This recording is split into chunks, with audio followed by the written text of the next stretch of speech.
Hi, I'm Stephanie Alateva, and I'm going to be introducing you to one of your readings, Data-Based Individualization in Reading, Intensifying Interventions for Students with Significant Reading Disabilities.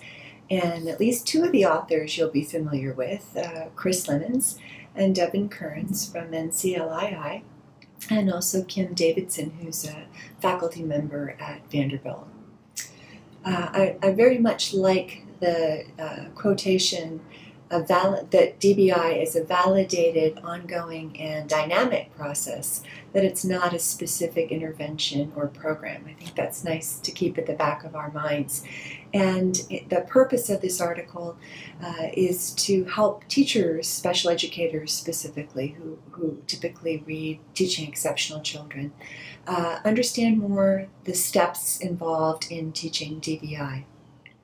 Part of the reason that we chose this article is because it provides content in a fairly digestible format for you in this very early stage of your career, but also because it begins to reinforce to you an important purpose in NCLII, which is to get the word out to practitioners and to be able to express information about intensifying interventions and using DBI in ways that can close the research and practice gap while still explaining things in practitioner-friendly terms and not being condescending.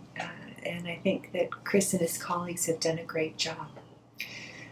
To give you an idea, or kind of walk you through the paper a little bit, as I said, the main focus is about applying DBI, but before getting to that piece, the background in a Teaching Exceptional Children article is often using a vignette or a case study, in this case introducing Rashawn, a struggling reader, and the teacher, Mrs. Arnold.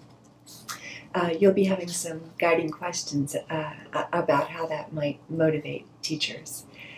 There's in the steps in terms of applying DBI, they include getting yourself prepared, selecting an instructional platform or an intervention, intensifying that intervention, making progress monitoring plans, setting goals, and final preparations. Then evaluating student progress, doing diagnostic assessments, adapting intervention, and then the authors provide some very helpful conclusions.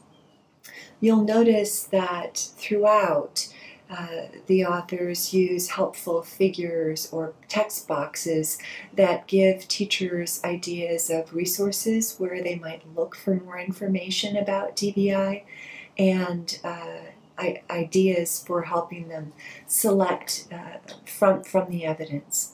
So I think you'll find this a very teacher-friendly reading, and I hope you'll enjoy working through some of the guiding questions that we've developed for this particular reading. Thank you so much.